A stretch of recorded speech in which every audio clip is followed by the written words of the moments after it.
The kitchen was thick with the smell of burnt toast and tension, the kind of morning where every word felt like a spark in a room full of gasoline. Franklin Hayes stood at the counter, pouring himself a cup of coffee, when his daughter-in-law Lauren stormed in, her eyes already narrowed, her voice sharp as broken glass. "Are you going to give Brian the credit card or not?" she demanded, her arms crossed, her foot tapping a furious rhythm on the tile. Franklin tried to keep his voice calm, but the exhaustion in his bones made it hard. "Lauren, I've helped you both enough.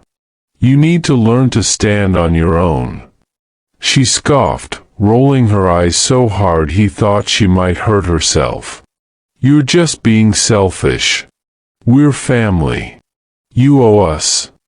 Brian, his son, hovered in the doorway, silent and ashamed, his gaze fixed on the floor.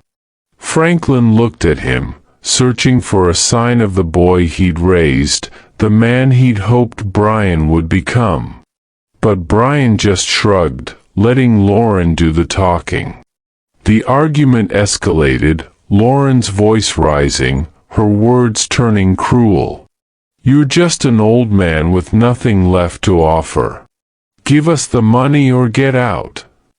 Before Franklin could answer, Lauren hurled her mug at him, hot coffee splattering across his shirt and burning his skin. The shock of it froze the room.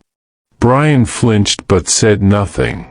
Franklin wiped the coffee from his face, looked at them both, his son's shame, Lauren's fury, and felt something inside him snap. He set the mug down, straightened his shoulders, and walked out without a word, the door closing behind him with a finality that echoed through the house. If you enjoy powerful stories like this, don't forget to subscribe for more. As he stepped into the cold morning air, Franklin felt the humiliation burn through him, but beneath it, a new resolve began to take root. He walked to his car, the silence of the street a balm after the chaos inside, and drove away, not knowing where he was going, only that he was done being treated like a burden. Minnie Hook, as he pulled into a quiet motel on the edge of town, Franklin realized that sometimes, the strongest thing you can do is say nothing at all. He checked in, paid cash, and sat on the bed, the weight of years of sacrifice and disappointment pressing down on him. He thought of all the times he'd bailed Brian and Lauren out, helping with rent, paying off credit cards, covering medical bills, always hoping they'd find their footing, always believing that family meant something. But now, as he stared at the ceiling, the sting of hot coffee still on his skin, Franklin knew it was time for a different lesson. Minnie Hook, that night, as Lauren and Brian sat in their comfortable house, laughing about how easy it had been to get rid of the old man, they had no idea that the tables were about to turn. Franklin picked up his phone, dialed his financial advisor, and began to set in motion a plan that would change everything. The real revenge, he realized, wasn't in shouting or fighting, it was in walking away, taking his dignity with him, and letting them feel the emptiness they'd created. The next move was his, and for the first time in years, Franklin felt powerful. Franklin spent the next 48 hours in a state of quiet, methodical resolve, the kind of focus that comes only after a lifetime of swallowing pride and waiting for the right moment. He moved through the motions with a calm that belied the storm inside him, calling his financial advisor, freezing the joint accounts, and transferring every cent of his savings into a new trust that only he could access. He called the bank and canceled the credit cards, changed the passwords on every account, and redirected his mail to the small post office box he'd kept since his wife died. Each call, each click, was a small act of reclamation, a way to take back the dignity Lauren and Brian had tried to strip from him. Minnie Hook, he returned to the house while they were out, moving through the rooms with a sense of finality. He packed his clothes, his books, the old photo albums Lauren had always called clutter. He took the family heirlooms, his wife's wedding ring, the quilt his mother had made, the watch his father had given him on his 21st birthday. He left the furniture, the TV, the things Lauren had insisted on buying with his money, but the house felt hollow, every echo a reminder of what had been lost. He left a single note on the kitchen table: "You wanted me gone. Now you have it." Minnie Hook, as he closed the door behind him, Franklin felt a strange sense of peace. He checked into a small apartment across town, paid the first month's rent in cash, and settled in with a cup of coffee and a view of the city skyline. He called Carter, his financial advisor, and asked him to send a statement to Lauren and Brian, one that showed every account frozen, every asset locked down, every cent accounted for. "Make sure they understand," Franklin said, his voice steady. "No more handouts. No more bailouts. If they want to live on their own, let them see what that really means." Carter chuckled, admiration in his voice. "You're teaching them a lesson they'll never forget, Franklin." That night, Franklin slept better than he had in years. The weight of obligation finally lifted.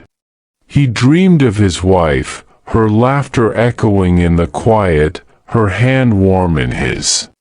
"You did the right thing," she whispered. "You finally stood up for yourself." Minnie Hook, meanwhile, across town, Lauren and Brian returned home to find the house eerily empty. Lauren's first reaction was rage. She stormed from room to room, shouting Franklin's name, demanding to know where he'd gone.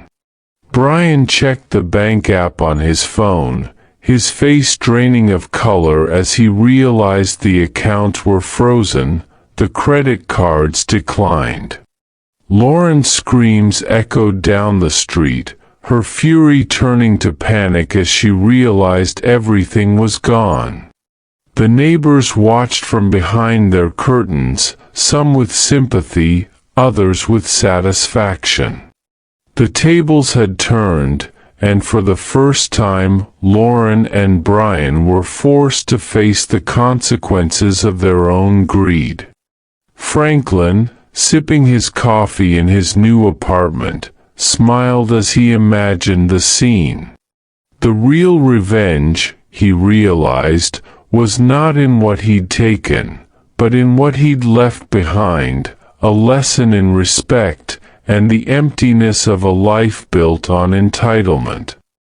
The days after Franklin's departure were a slow-motion disaster for Lauren and Brian, each morning bringing a new crisis and each night ending in bitter arguments. The first shock was the empty house. No more Franklin to cook breakfast, to fix the leaky faucet, to quietly pay the bills that Lauren and Brian had always assumed just took care of themselves. The second was the bank. Lauren's card was declined at the grocery store, and Brian's attempt to withdraw cash for gas was met with a cold, digital, insufficient funds. The credit cards, too, were frozen, and the mortgage payment bounced for the first time in years. Minnie Hook, Lauren's anger turned to panic as she realized the safety net she'd mocked was gone. She called her parents, but they were tired of her drama, and her friends, once eager to join her for shopping sprees and spa days, suddenly had other plans. Brian, desperate, tried to call Franklin, but every call went to voicemail. "He's doing this on purpose," Lauren hissed, pacing the kitchen. "He wants us to beg." Brian, for the first time, didn't argue. He sat at the table, staring at the pile of unpaid bills, the reality of their situation settling in. "Maybe we should have treated him better," he muttered, but Lauren ignored him, too busy searching for someone else to blame. Minnie Hook, as the days dragged on, the cracks in their marriage widened. Lauren accused Brian of being weak, of not standing up to his father, of letting their life fall apart. Brian, exhausted and ashamed, finally snapped. "You threw coffee at my dad, Lauren. You screamed at him in his own house. What did you expect him to do? Just keep paying for everything?" The argument exploded, old resentments surfacing, secrets spilling out. Lauren admitted she'd been hiding credit card debt for months, using Franklin's money to cover her own mistakes. Brian confessed he'd lost his job weeks ago, too ashamed to tell anyone. The truth, once unleashed, was impossible to contain. Minnie Hook, with no money and no one left to turn to, Lauren and Brian were forced to sell their car, pawn Lauren's designer handbags, and cancel the vacation they'd been planning for months. The house grew colder, emptier, the silence between them now filled with regret. Lauren's social media, once a highlight reel of luxury and laughter, became a graveyard of unanswered messages and lost followers. The neighbors watched as the couple's world shrank, their sympathy fading as Lauren's screams echoed down the street. Minnie Hook, meanwhile, Franklin watched from afar, his resolve unshaken. He spent his days volunteering at the local food bank, finding purpose in helping others who knew what it meant to lose everything. He missed his son, but not the chaos Lauren had brought into their lives. For the first time in years, he felt free from manipulation, free from guilt, free to live on his own terms. The revenge was working, but Franklin knew the lesson wasn't finished yet. The real test would come when Lauren and Brian finally reached rock bottom, and had to decide what kind of people they wanted to become. It was a cold, gray morning when Franklin's phone finally rang, not with another angry voicemail, but with a message that sounded different, raw and stripped of pride. "Dad, it's Brian. Please, can we talk?" Franklin listened to the message twice, the desperation in his son's voice unmistakable. He waited a few hours before calling back, letting the silence do its work. When Brian answered, his words tumbled out in a rush. "Dad, I'm sorry. I know we messed up. Lauren's gone to stay with her parents. I lost my job. The house is falling apart. I don't know what to do." Franklin let the silence stretch, forcing Brian to fill it with truth. "We need help, Dad. Not just money. I need you." Minnie Hook, Franklin agreed to meet at a quiet diner on the edge of town, the kind of place where nobody asked questions and the coffee was always hot. Brian arrived looking older, thinner, his eyes ringed with exhaustion. He slid into the booth, his hands shaking as he stirred sugar into his cup. "I was stupid, Dad. I let Lauren talk me into things I knew were wrong. I thought if I just kept her happy, everything would work out. But I lost myself. I lost you." Franklin listened, his anger cooled to a quiet resolve. "You didn't just lose me, Brian. You lost your self-respect. You let someone else decide what kind of man you'd be." Brian nodded, tears slipping down his cheeks. "I want to fix it. I want to be better. But I don't know where to start." Franklin leaned in, his voice gentle but firm. "You start by taking responsibility. By working for what you want. By earning back trust, one day at a time." Minnie Hook, Brian nodded, hope flickering in his eyes. "Will you help me?" Franklin smiled, the first real smile in months. "I'll help you, son. But I won't save you. You have to do the work."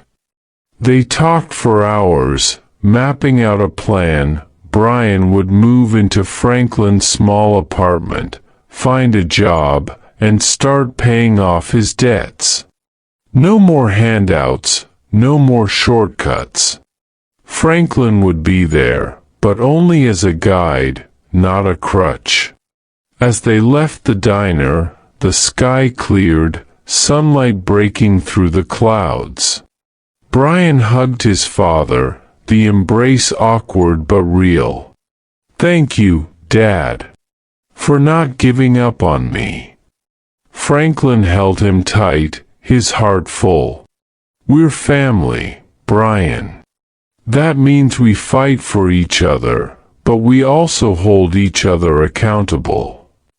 Minnie Hook, as they walked to the car, Franklin glanced back at the empty road, knowing that Lauren's absence was a wound that would take time to heal. But for the first time, he believed that Brian was ready to change. The revenge had done its work, not by destroying his son, but by forcing him to face the truth. The next chapter would be about rebuilding, one honest day at a time. The weeks that followed were a slow, hard climb for Brian, each day a test of humility and resolve. He found a job at a local hardware store, sweeping floors and stocking shelves, the kind of honest work he'd once thought beneath him. Franklin watched his son with a mix of pride and caution, offering advice when asked but refusing to step in when Brian stumbled.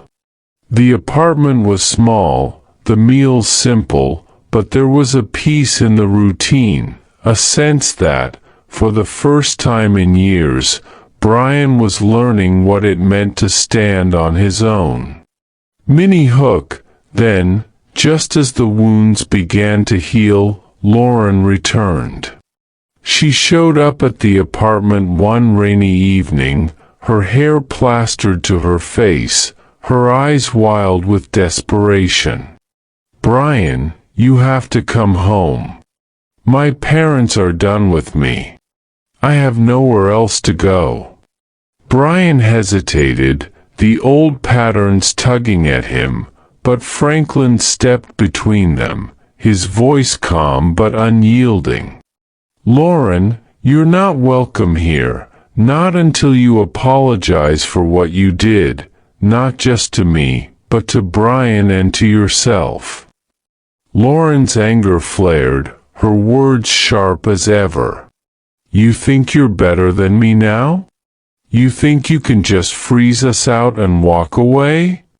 Franklin met her gaze, his own eyes steady. I didn't freeze you out, Lauren. You did that to yourself. You made your choices. Now you have to live with them.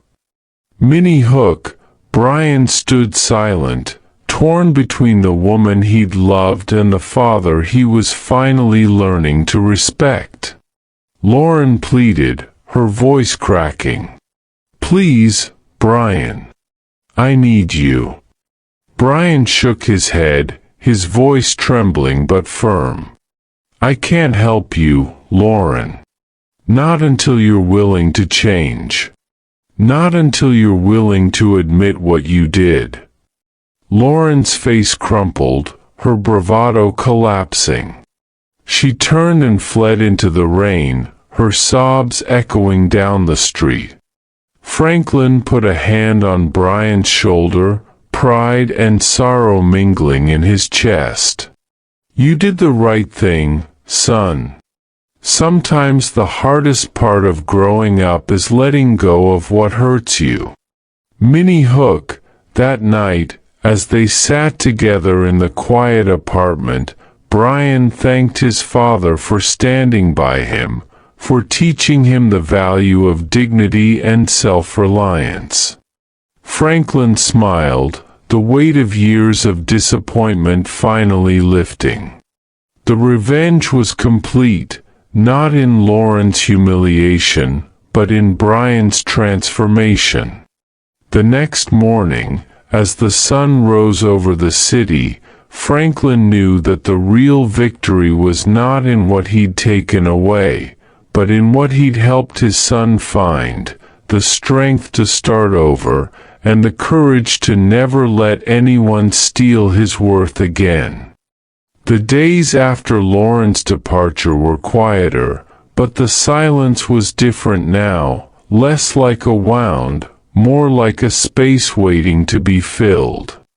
Brian threw himself into work, saving every paycheck, paying down debts, and slowly earning back the trust of friends and neighbors who had once written him off.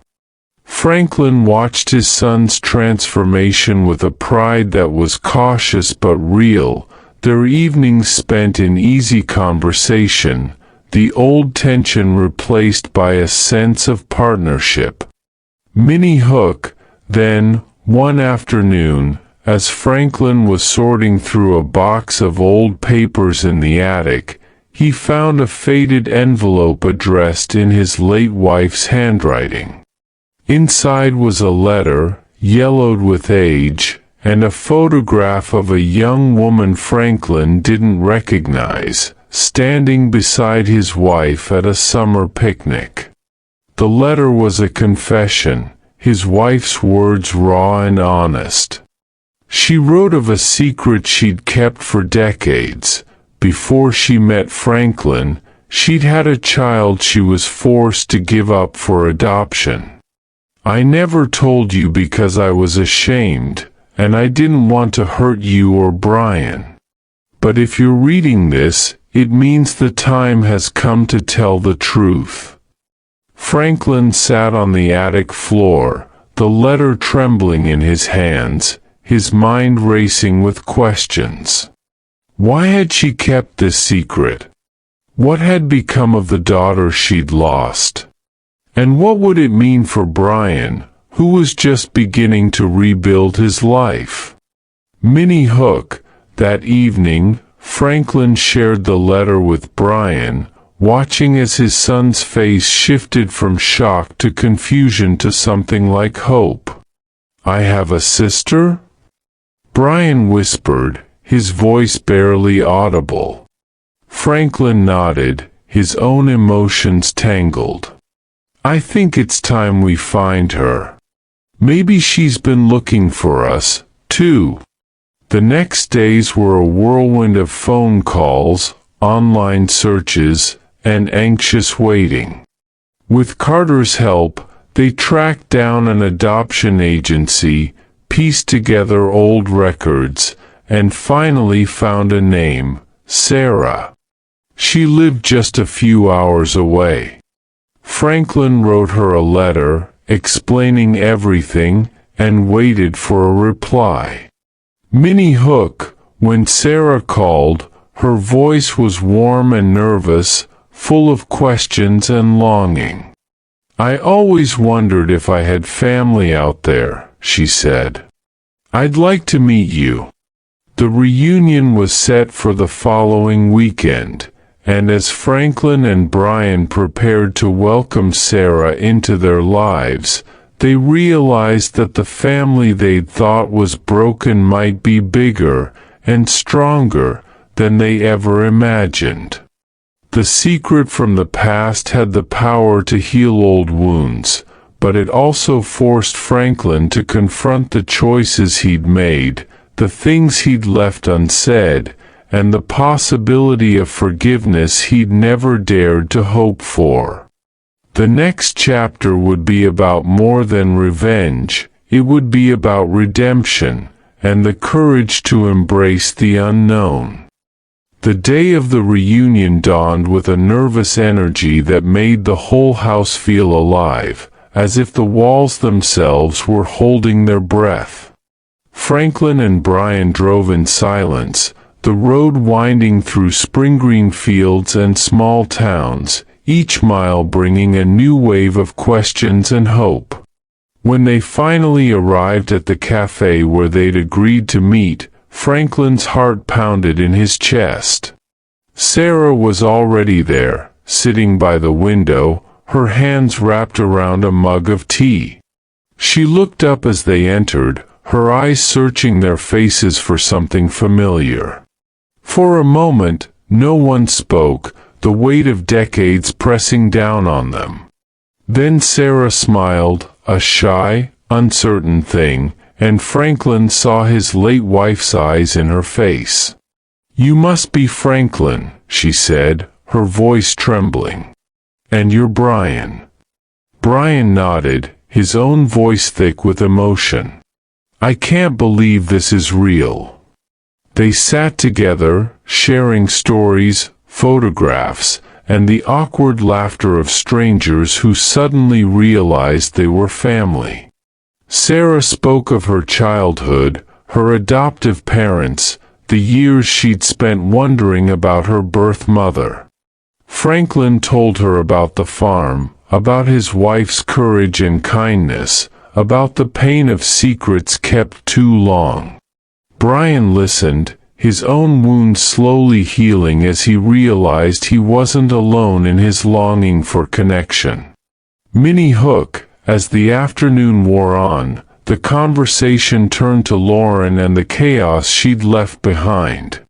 Sarah listened, her sympathy genuine, but her advice clear.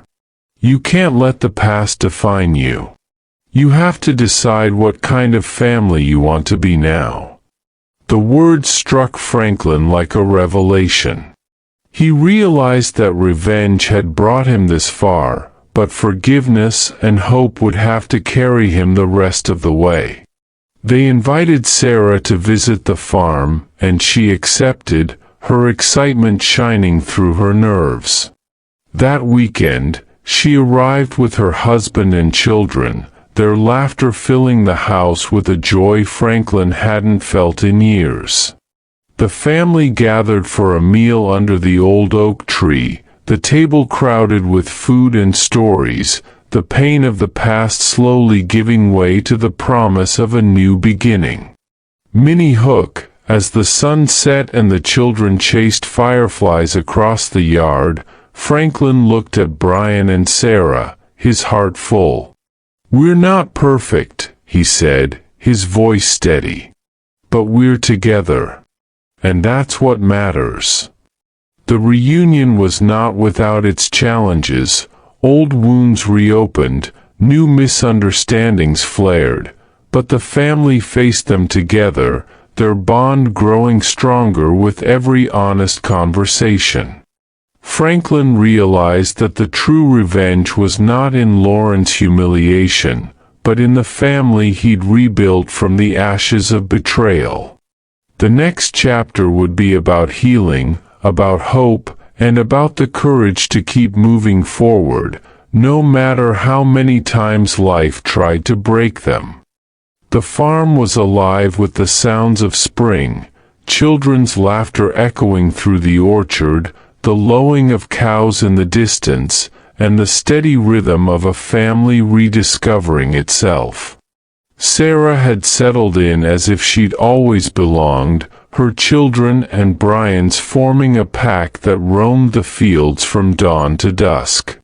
Franklin watched it all with a sense of wonder, the pain of the past slowly giving way to a cautious hope. But just as the wounds began to heal, a letter arrived, its envelope crisp, the handwriting unmistakably Lauren's. Franklin hesitated before opening it, the old ache in his chest flaring. He gathered the family in the kitchen, the letter trembling in his hands as he read it aloud. Franklin, Brian, Emily, Sarah, by the time you read this, I'll be gone for good. I know I hurt you all, and I know I don't deserve forgiveness. But I want you to know that I'm sorry. I was angry, scared, and lost. I let my pride and my fear turn me into someone I barely recognize. I hope you can find it in your hearts to move on, to build something better. I wish you happiness, even if I can't be part of it. The room was silent, the weight of Lauren's words settling over them like a final storm. Brian's face was unreadable, his hands clenched on the table. Emily wiped away tears, her own pain mingling with relief. Sarah reached for Franklin's hand, her touch grounding him. Minnie Hook, for a long moment, no one spoke. Then Franklin broke the silence, his voice steady. We can't change the past. But we can choose what we do with it. Lauren's gone, but we're still here. We have each other. Brian nodded, his eyes shining with unshed tears. I forgive her, Dad. I have to. Otherwise, I'll never be free. The family spent the evening sharing stories, laughter, and the kind of honest conversation that had once seemed impossible.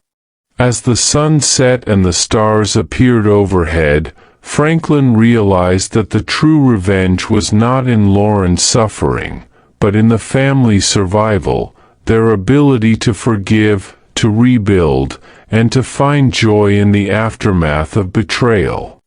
Minnie Hook, that night, as Franklin sat on the porch, the letter in his lap, he felt a peace he hadn't known in years. The pain of Lauren's actions would never fully disappear, but it no longer defined them. Instead, they chose to remember the lessons learned, that dignity is worth fighting for, that forgiveness is a gift you give yourself, and that the truest legacy is the family you build, the lives you touch, and the courage to hope. The journey was almost over, but Franklin knew that the story of the Hayes family would endure, not as a tale of revenge, but as a testament to the power of love, resilience, and the quiet strength to begin again.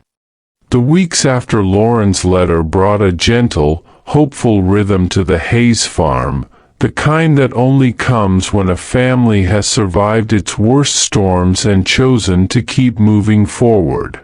Franklin watched as Sarah and Emily worked together in the kitchen, their laughter mingling with the clatter of pots and the scent of fresh bread.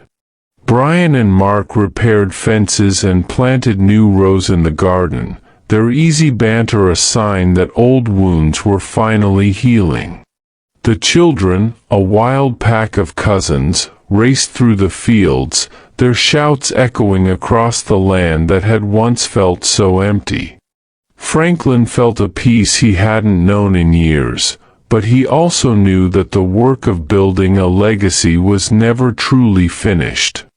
Minnie Hook, one evening, as the family gathered around the dinner table, Franklin cleared his throat and stood, holding a small wooden box.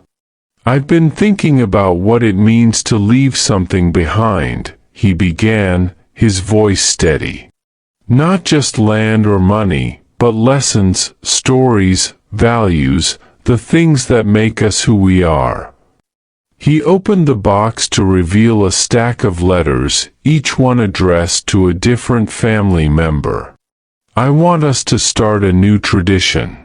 Every year, at the end of harvest, we'll gather here and read these letters, add new ones, share our hopes and regrets, and remind ourselves of what matters most."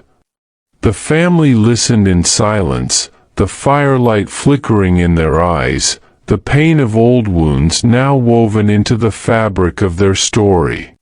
Emily was the first to speak, her voice thick with emotion. "I wish Mom could see us now. I wish she could see how far we've come." Franklin smiled, his own eyes wet. "She's here, Em. In every laugh, every lesson, every act of forgiveness." Minnie Hook, as the night wore on, the family shared stories, of mistakes made and lessons learned, of the pain of betrayal and the joy of reconciliation. Brian spoke of his journey from shame to pride, his gratitude for the second chance his father had given him. Sarah shared her own story of searching for family, of finding a place to belong. Mark talked about the importance of honesty, of never letting pride get in the way of love. The children listened, their eyes wide, their questions honest and unfiltered. Franklin realized that the true legacy he was leaving was not in the land or the money, but in the courage to forgive, the strength to rebuild, and the hope that tomorrow could always be better than yesterday. Minnie Hook, as the stars appeared overhead and the world grew quiet, Franklin closed his eyes, grateful for the journey, and ready for whatever tomorrow might bring, knowing that, at last, the Hayes legacy would endure for generations to come. The first annual harvest letter reading was a day Franklin would never forget. The farm was alive with the bustle of family and friends, the air crisp with the scent of apples and wood smoke, the fields golden under the autumn sun. Tables were set beneath the old oak, baskets of bread and jars of honey passed from hand to hand, and the children darted between the rows, their laughter a living testament to the hope that had taken root in the Hayes family. As dusk settled, Franklin gathered everyone around the fire pit, the box of letters in his lap. One by one, family members read their words aloud, confessions, dreams, apologies, and promises. The ritual was raw and honest, each voice adding a new thread to the tapestry of their shared story. Brian's letter was a quiet apology and a vow to never take family for granted again. Emily's was a thank you for forgiveness and a promise to keep the family together. Sarah's was a story of finding home after years of searching. Mark's was a simple wish for peace. Minnie Hook, as the last letter was read and the fire crackled low, headlights swept up the drive. A hush fell over the group as a car door opened and a figure stepped out, Lauren. She stood at the edge of the firelight, her face thinner, her eyes softer, a suitcase in one hand and a letter in the other. The family tensed, old wounds threatening to reopen, but Franklin raised a hand. "Let her speak." Lauren's voice trembled as she read her letter. "I know I hurt you all. I know I don't deserve a place here. But I wanted to say thank you for teaching me what family really means. I'm starting over, and I hope one day you'll forgive me." The silence was heavy, but it was not the silence of anger, It was the silence of a family deciding, together, what forgiveness would look like. Minnie Hook, after a long moment, Brian stood and walked to Lauren, offering a handshake. We can't change the past, but we can choose what we do next.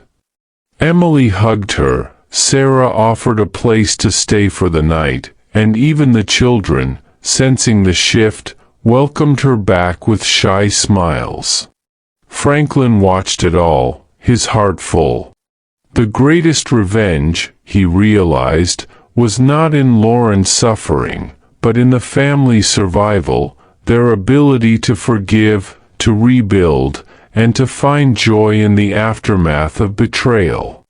As the fire burned low and the stars appeared overhead, Franklin knew that the Hayes legacy was secure, not because of the land or the money, but because of the love and resilience that had carried them through every storm. The journey was almost over, but the promise of tomorrow was brighter than ever. The morning after Lauren's return, the farm was quiet, the air heavy with the kind of peace that comes only after a storm has passed. Franklin woke early, the memory of the night before still vivid, the firelight flickering on Lauren's face as she read her letter, the tentative forgiveness that had begun to take root in the hearts of his family. He made coffee and sat on the porch, watching the sun rise over the fields, the land golden and alive.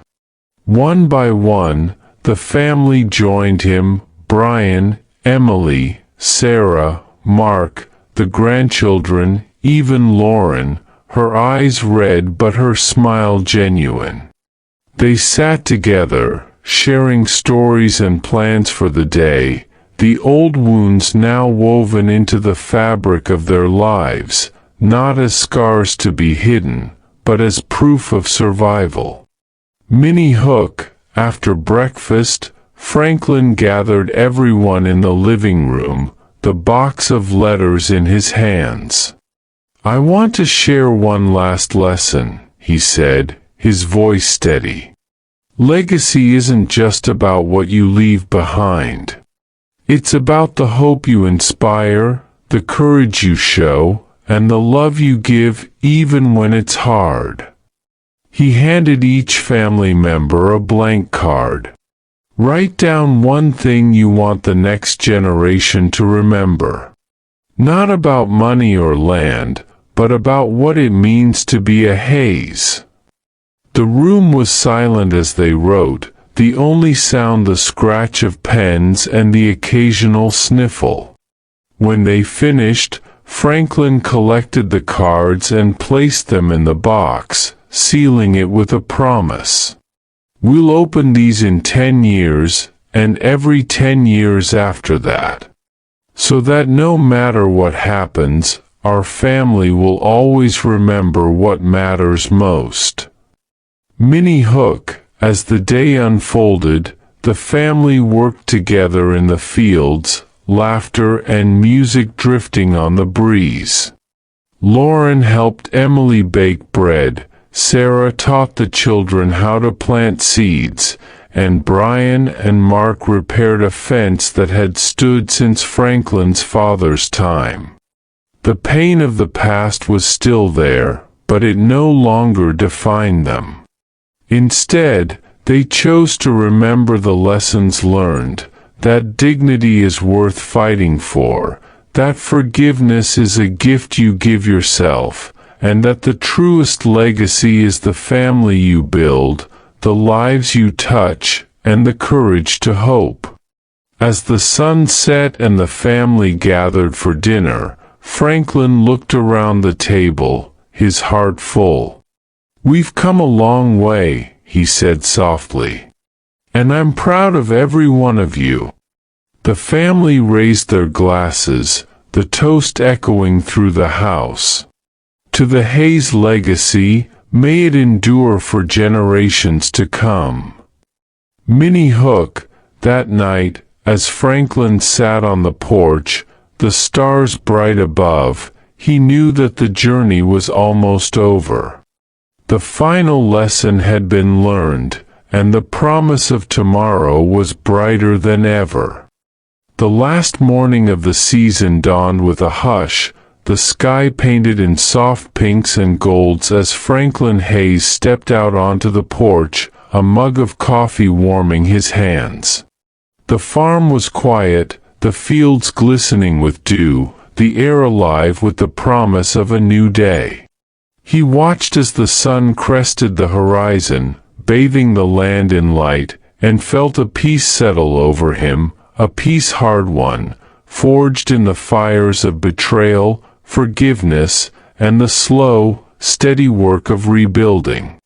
Inside, the house was waking up, the smell of bread baking, the laughter of grandchildren, the low murmur of his children planning the day's work. Lauren, now a part of the family again, moved through the kitchen with a grace that came from humility and hard lessons learned. Brian and Mark loaded tools into the truck, their easy banter a sign that old wounds had finally healed. Emily and Sarah sat at the table, writing letters for the box Franklin had started, a new tradition, a way to pass on the lessons of hope, courage, and love to the next generation. Minnie Hook, as the family gathered for breakfast, Franklin stood at the head of the table, his heart full. "We've been through storms," he said, his voice steady. "But we've come out stronger. This farm, this family, is my legacy, but it's also yours. Promise me you'll keep building, keep forgiving, keep hoping, no matter what comes." The family nodded, their eyes shining with tears and pride. After breakfast, they walked together to the old oak tree, where Franklin buried the box of letters beneath its roots, the earth soft and rich. "This is for the future," he said. "So that when you're lost, you'll remember where you came from, and who you are." The children helped cover the box, their laughter ringing out as they chased each other through the grass. The day unfolded in a blur of work and joy, fields to tend, fences to mend, stories to share. As the sun set, the family gathered on the porch, the sky ablaze with color, the air filled with the scent of honeysuckle and the sound of cicadas. Franklin sat in his old rocking chair, Lauren beside him, Brian and Mark on the steps, Emily and Sarah with the children in their laps. They watched the stars appear, one by one, the world growing quiet and still.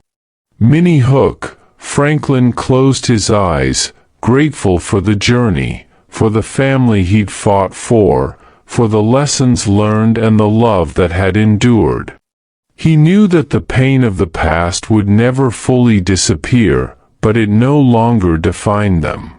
Instead, they chose to remember the hope, the courage, and the forgiveness that had carried them through. As the night deepened and the farm settled into peace, Franklin whispered a promise to the stars: "Whatever tomorrow brings, we'll face it together." The Hayes legacy would endure, not just in land or money, but in the hearts of those who had learned to love, to forgive, and to begin again.